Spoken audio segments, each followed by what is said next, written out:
मेरी अपनी सबकी है ये, मेरी अपनी सबकी है ये, आज ही नहीं कल की है ये, अपने हक अधिकार दिलाती आपकी बातें, आपकी बातें, आपकी बातें, आपकी बातें, हर मुश्किल का हल है सुझाती, जीने की एक राह दिखाती, अंधियारे में राह दिखाती आपकी बातें, आपकी बातें, आपकी बातें, आपकी बातें।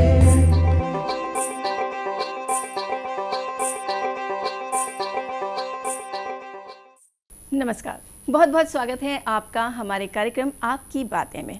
दर्शकों, हम रहते तो हैं छत्तीसगढ़ में, छत्तीसगढ़ जो कि एक राज्य है, लेकिन जानते हैं हम इसे क्या कहते हैं? जी हाँ, हम इसे कहते हैं छत्तीसगढ़ महतारी, यानी हमारा राज्य हमारी माता है और हम इसे दिल से पूजते हैं।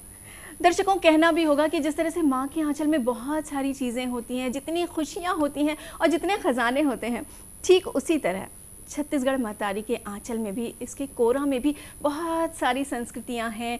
पुरातत्व की दृष्टि से हम बहुत संपन्न हैं और इसके संवर्धन के लिए और क्या क्या हो रहा है, आइए जानते हैं आज आपकी बातें में। आपकी बातें में हमारा आज का विषय है छत्तीसगढ़ में संस्कृति एवं पुरातत्व, जन सामान्य की नज़र में। और इस विषय पर विस्तार से बातचीत करने के लिए आज हमारे बीच उपस्थित हैं संचालक संस्कृति एवं पुरातत्व छत्तीसगढ़ शासन श्री विवेक आचार्य। विवेक आचार्य जी, बहुत बहुत स्वागत है आपका हमारे स्टूडियो में। और जैसा कि हमारा आज आपकी बातें का विषय बहुत रोचक है और दर्शकों से भी जुड़ा हुआ है, हम सबके दिल से जुड़ा हुआ है। जब हम छत्तीसगढ़ की बात करते हैं तो पूरे भारतवर्ष में ये बात है कि छत्तीसगढ़ जो है वो बहुत ही समृद्ध है, बहुत से खजाने हैं यहाँ, चाहे वो संस्कृति हो या पुरातत्व की दृष्टि से हो या पर्यावरण की दृष्टि से हो। तो सर, सबसे पहले मैं आपसे जानना चाहूँगी कि छत्तीसगढ़ किस प्रकार से संपन्न है, इसके बारे में आपसे जानना चाहती हूँ मैं। ये बात आपकी बिल्कुल सही है कि छत्तीसगढ़ एक बहुत ही समृद्ध इतिहास के साथ और एक बहुत ही समृद्ध संस्कृति के साथ ये एक राज्य है।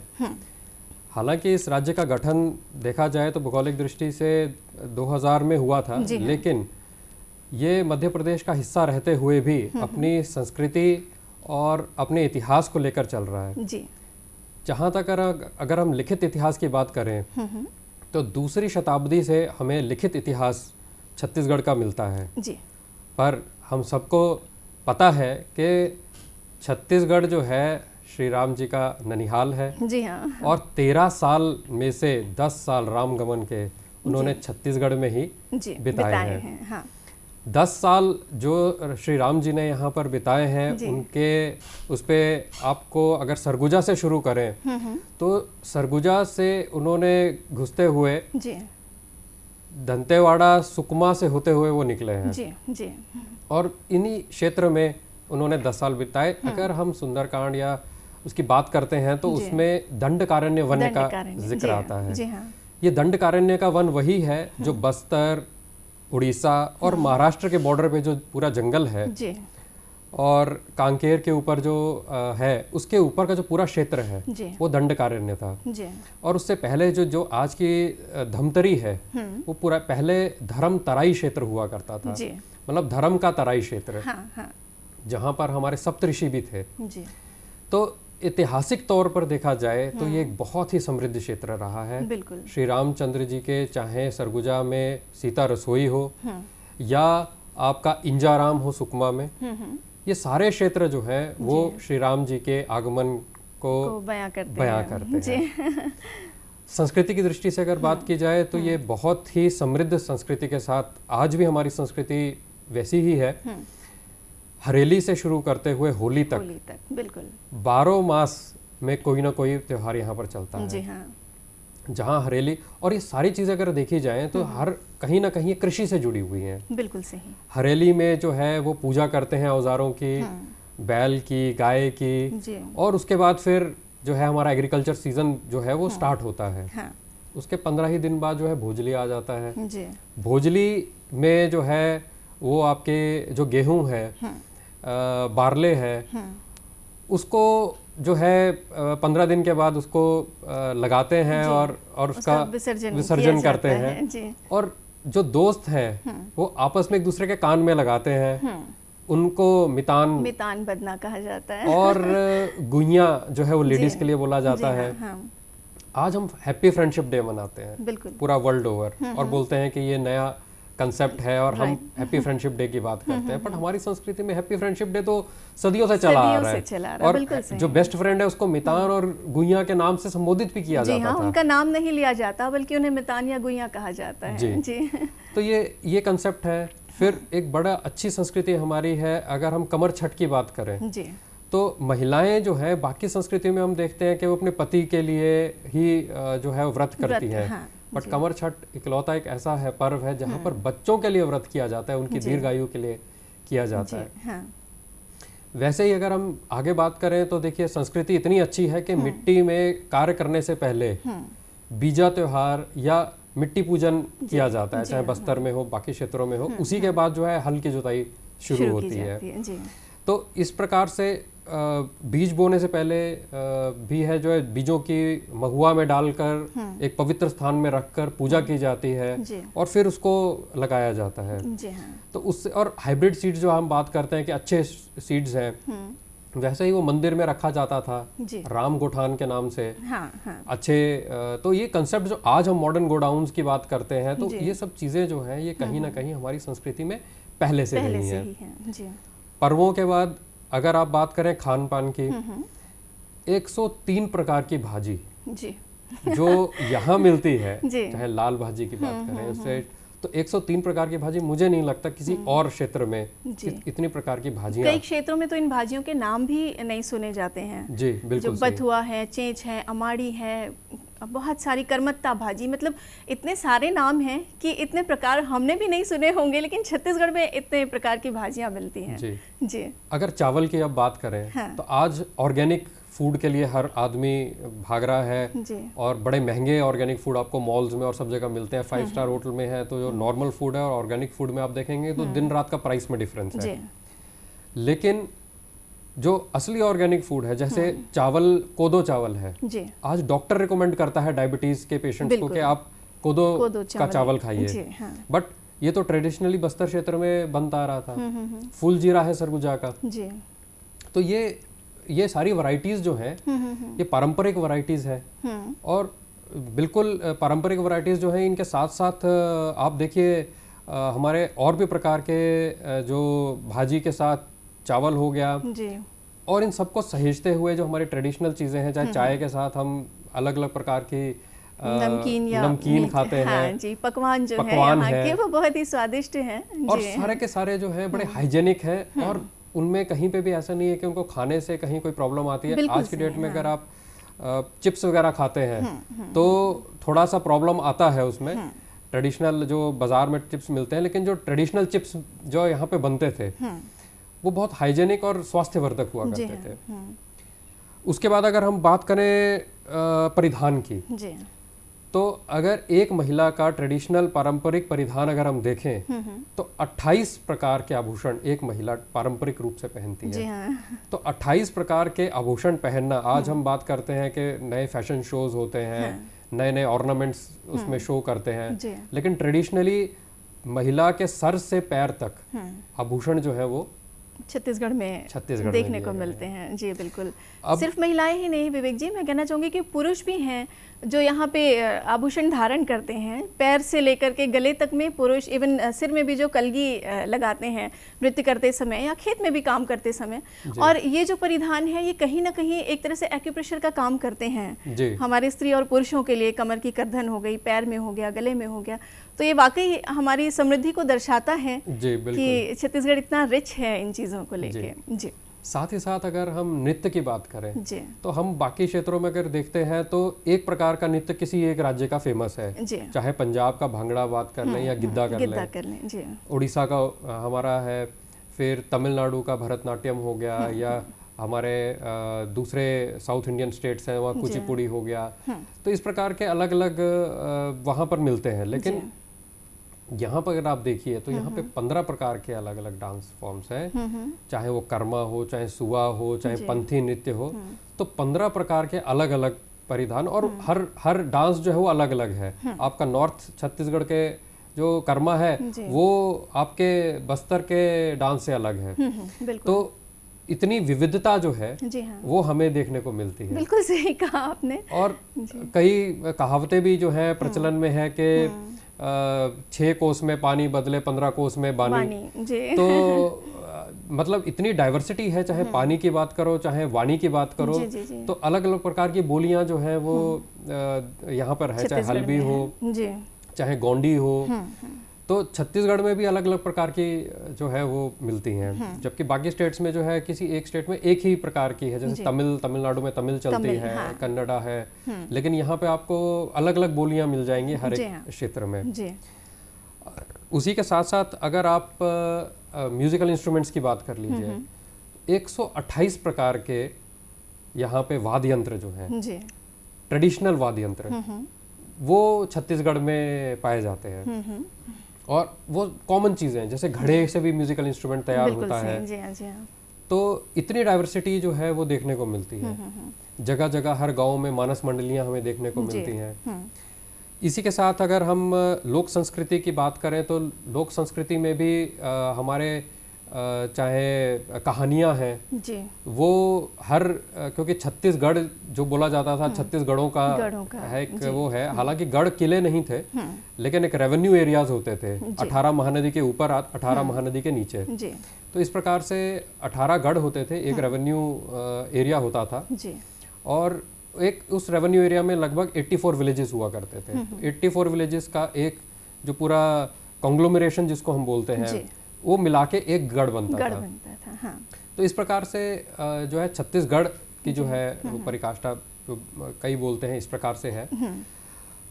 अगर हम खेलों की बात करें तो पारंपरिक खेल भी जो है छत्तीसगढ़ में वो देखने को मिलते हैं। बच्चे चाहे बॉल के साथ कंचे खेल रहे हैं, गिल्ली डंडा है, गेड़ी भी, इवन जो हरेली में हम करते हैं वो भी एक तरह का पारंपरिक खेल है। तो इस प्रकार से बहुत ज्यादा पारंपरिक खेल भी देखने को मिलते हैं और आज भी छत्तीसगढ़ अपनी ये सारी चीजें जो है सजो के रखा हुआ है। जी। और इसी संस्कृति के साथ वो जी रही है। विवेक जी, आपने इतने अच्छी तरीके से बताया छत्तीसगढ़ के बारे में कि मुझे लग रहा है कि मैं बस आपकी बातें सुनती जाऊं, लेकिन हमारे दर्शकों के जहन में भी बहुत से सवाल आ रहे होंगे। अब मुझे लगता है जैसे आपने बताया हमारे खान पान की बातें आपने की, तो खान पान से जुड़ा एक नाम है गढ़ कलेवा, जो कि छत्तीसगढ़ी पारंपरिक व्यंजनों को एक खिलाने का बहुत अच्छा स्थान है। रायपुर में तो है, लेकिन मैं जानना चाहती हूँ कि गढ़ कलेवा की नींव किस तरह से रखी गई और ये और कहाँ हमने इसे स्थापित किया है गढ़ कलेवा को? गढ़ कलेवा की नींव जो रखी गई थी वो एक बड़ी अलग सी स्टोरी है कि जहाँ आज की डेट में गढ़ कलेवा चल रहा है वो पहले डंप यार्ड हुआ करता था। और तत्कालीन संचालक जो इस समय प्रधान मुख्य वन संरक्षक भी हैं श्री राकेश चतुर्वेदी जी, वो उस समय संचालक संस्कृति हुआ करते थे। तो उस समय उन्होंने अपने ऑफिसर्स के साथ मंथन किया कि हमारे जो एरिया है इसमें बहुत खराब लगता है कि एक डंप यार्ड है, यहाँ कुछ किया जाए। तो उस समय सुझाव आया कि हमें होटल्स जो हैं आसपास बहुत मिलते हैं पर कहीं पे भी हमें जो छत्तीसगढ़ी भोजन है वो कहीं नहीं मिलता। तो एक एक्सपेरिमेंट के तौर पर उस समय पहला गढ़ कलेवा जो है वो उसकी शुरुआत की गई और उसमें ये रखा गया कि यहाँ पे सिर्फ छत्तीसगढ़ व्यंजन ही रखा जाएगा। आज की डेट में उस महिला सब सहायता समूह के माध्यम से उसको चलाया जा रहा है और उसमें महिलाओं को रोजगार भी प्राप्त हो रहा है। जब ये सक्सेसफुल एक्सपेरिमेंट सही हुआ तो माननीय मुख्यमंत्री जी जो वर्तमान में है श्री भूपेश बघेल जी, उनके द्वारा ये मंशा व्यक्त की गई कि इस प्रकार का गढ़ कलेवा प्रत्येक जिले में होना चाहिए। तो उनकी मंशा के अनुसार संस्कृति विभाग ने समस्त जिलों में 28 के 28 जिलों में आज की डेट में गढ़ कलेवा जो है वो कलेक्टर जो है संबंधित जिलों के उनके तत्वाधान में उसको शुरू किया गया है। साथ ही साथ इसको अब नेक्स्ट स्टेज पे हम ले जाना चाह रहे हैं। उसके लिए हम ये विचार कर रहे हैं कि जैसे खुले में 1 एकड़ एरिया में हम एक छत्तीसगढ़ के गांव का तैयार करेंगे कि उसकी गांव की एम्बियंस जो है वो देखने को मिले, लोगों को लगे कि हाँ छत्तीसगढ़ के गांव में बैठे हैं। यानी बाहर से भी यदि पर्यटक आते हैं या कुछ लोग आते हैं तो वो देखें और जाने हमारी संस्कृति क्या कहती है। आपने बहुत अच्छी बात बताई, आपसे हम बात जारी रखेंगे। फिलहाल वक्त है एक छोटे से विराम का। तो दर्शकों, आपसे मिलते हैं इस संदेश के बाद। कहीं मत जाइएगा, आपकी बातें में एक बार फिर आपसे हम मुलाकात करेंगे। वंदे मातरम, वंदे मातरम, वंदे मातरम, वंदे मातरम, वंदे मातरम, सुजलाम सुफलाम मलयज शीतलाम सस्य श्यामलाम मातरम, वंदे मातरम, वंदे मातरम, वंदे मातरम, वंदे मातरम, वंदे मातरम, वंदे मातरम। शुभ ज्योत्स्ना पुलकित यामिनीं कुसुमित द्रुमदल शोभिनीं सुहासिनीं सुमधुर भाषिणीं सुखदां वरदां मातरम् वन्दे मातरम्, वन्दे मातरम्, वन्दे मातरम्, वन्दे मातरम्, वन्दे मातरम्, वन्दे मातरम्, वन्दे मातरम्, वन्दे मातरम्, वन्दे मातरम्।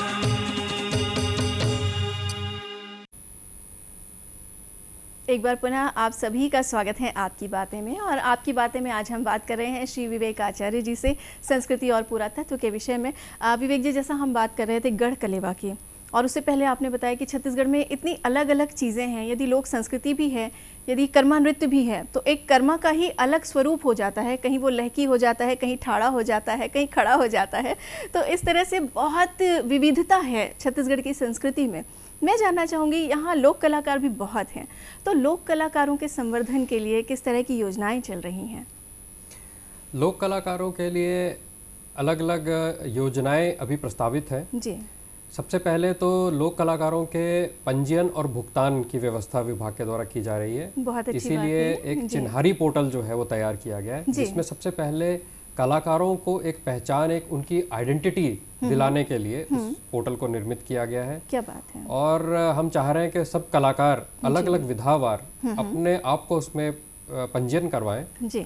और उसके बाद विभाग की तरफ से उनको एक यूनिक आई कार्ड जारी किया जाएगा।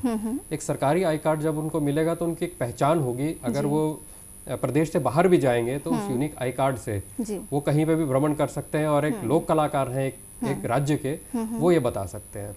जी। साथ ही साथ अभी तक किसी की भी लोक कलाकारों के यहाँ पे कोई भी श्रेणीकरण नहीं किया गया था, ना ही उनके कोई भुगतान के नियम बने थे। जी। तो विभाग लगभग तैयार है, और अभी हम हर कलाकार का एक श्रेणीकरण कर रहे हैं, जी। और उनकी श्रेणी के हिसाब से उनको भुगतान के भी नियम बनेंगे, और उनको एक भुगतान उस हिसाब से किया जाएगा। ये एक बहुत अच्छी पहल है, क्योंकि अभी तक कलाकारों को एक पहचान नहीं मिलती थी। फिर भुगतान की आपने बात कही, और दूसरा ये कि यदि पोर्टल बन जाता है तो उनके लिए बहुत आसान हो जाएगा अपनी कला का प्रदर्शन करना, अपनी कला को निखारना। ये बहुत अच्छी पहल है। इसके बारे में और कुछ बता रहे थे आपसे। इसमें अभी 1061 लोग जो है अपने आप को पंजीकृत कर चुके हैं। जी। और हमारी कोशिश ये है कि हम राज्योत्सव तक उन सभी पंजीकृत लोगों को जी। उनकी आई कार्ड उनको दे सकें, जी। और उनको एक पहचान दे सकें। बहुत ही साथ ही साथ हमने एक मुख्यमंत्री लोक कलाकार प्रोत्साहन योजना का भी निर्माण किया है, जिसमें 6 विधाओं में जी। लगभग 101 कलाकारों को प्रति वर्ष प्रोत्साहन दिया जाएगा। क्या बात है। और साथ ही साथ लोक कलाकारों के वो सीखें कुछ, इसके लिए एक छात्रवृत्ति की भी योजना जो है। बहुत बढ़िया। जी जी। जैसे आपने बात की छात्रवृत्ति की, तो छात्रवृत्ति के रूप में एक मानदेय तो कलाकारों को मिल रहा है। क्या इनकी ट्रेनिंग के लिए भी हम कुछ कर रहे हैं कि इनकी जो कला है उसे और निखारा जाए, या बाहर के कुछ लोग आएँ, या संस्कृति का आदान प्रदान हो, इस तरह से छत्तीसगढ़ की जो कला है वो बाहर भी जाए और कलाकार और समृद्ध हों अपनी कला के साथ? जी। जो हम छात्रवृत्ति की बात कर रहे हैं वो फॉर्मल और नॉन फॉर्मल दोनों में हम छात्रवृत्ति देंगे। छत्तीसगढ़ में गुरु शिष्य परंपरा जो है जी। उसका प्रचलन है। जी हाँ। लेकिन वो कहीं रजिस्टर नहीं होते। तो जो हमारी स्कीम है उसमें हम ये रखेंगे कि हर जिले से हम लगभग 2 कलाकारों को गुरु शिष्य परंपरा के माध्यम से सिलेक्ट करें। क्या बात। और उनको वो छात्रवृत्ति हम देंगे साल भर के लिए। वैसे ही लोक कलाकारों को मौका और मिले, इसलिए अभी एक फिल्म पॉलिसी भी जो रिलीज हुई है, उसके अंतर्गत एक फिल्म ट्रेनिंग इंस्टीट्यूट जो है वो उसका भी निर्माण किया क्या जाना बात है। मैं जानना ही चाह रही थी आपसे कि फिल्म नीति के विषय में भी आप कुछ बताएं। सर बताइए। फिल्म पॉलिसी की अगर हम बात करें तो अभी कैबिनेट का अप्रूवल जो है वो फिल्म पॉलिसी के लिए मिल चुका है। इसमें अगर बॉलीवुड या हॉलीवुड की मूवीज यहाँ बनेंगी तो उनको 25% तक की सब्सिडी है। छत्तीसगढ़ मूवीज जो हैं उनको 35% के लिए। इसके अलावा अदर रीजनल मूवीज अन्य भाषाओं में, चाहे साउथ इंडियन है, भोजपुरी मूवीज है, उनके लिए भी हमने 25% का प्रावधान रखा है जो सब्सिडी मिलेगी। साथ ही साथ आजकल OTT प्लेटफॉर्म्स जो है उनकी चलती है, चाहे अमेजन, नेटफ्लिक्स, इस प्रकार के 14-15 OTT प्लेटफॉर्म्स हैं।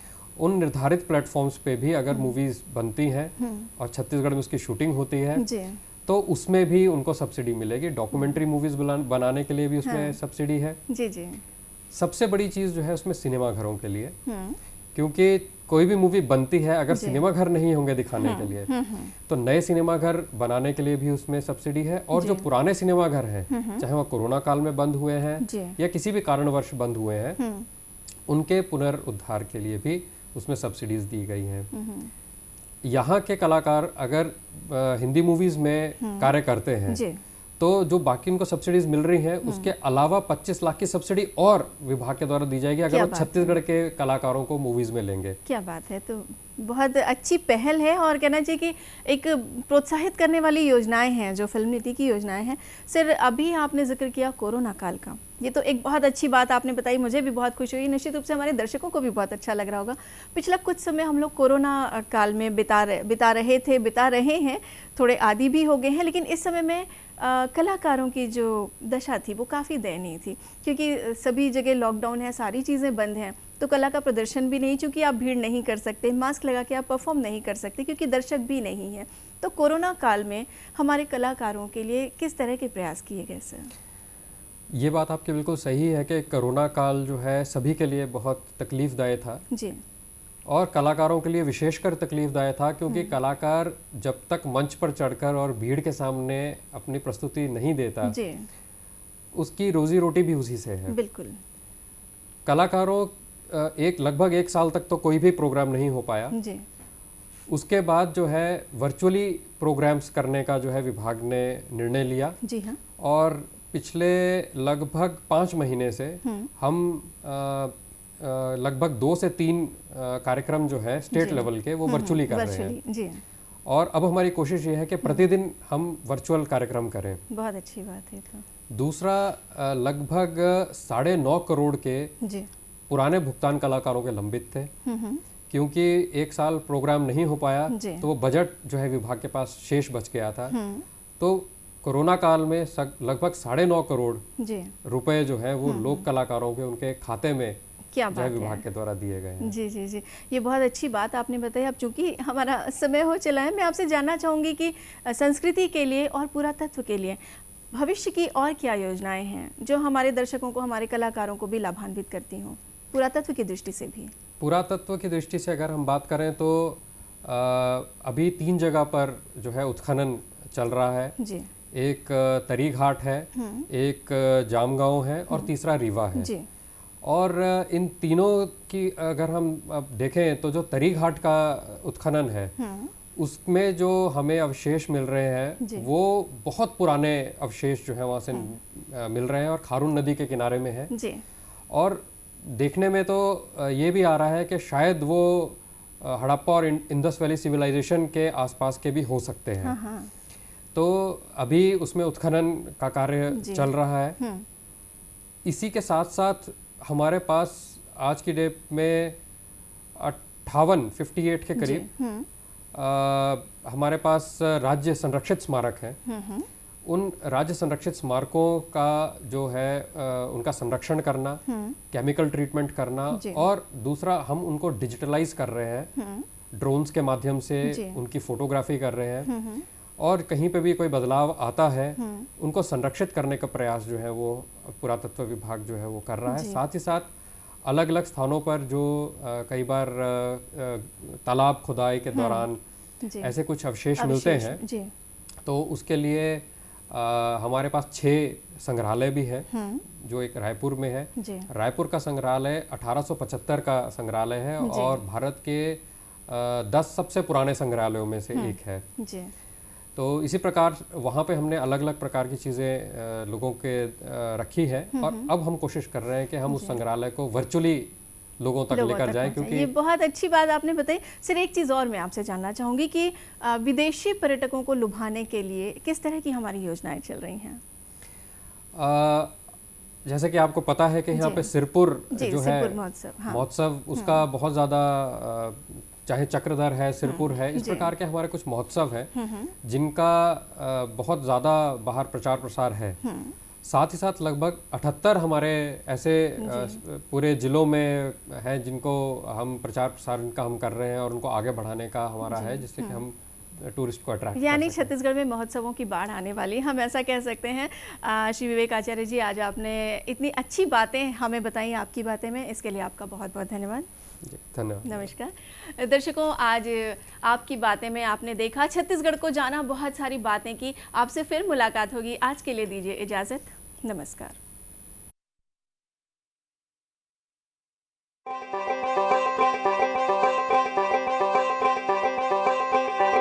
मेरी अपनी सबकी है ये, मेरी अपनी सबकी है ये, आज ही नहीं कल की है ये, अपने हक अधिकार दिलाती आपकी बातें, आपकी बातें।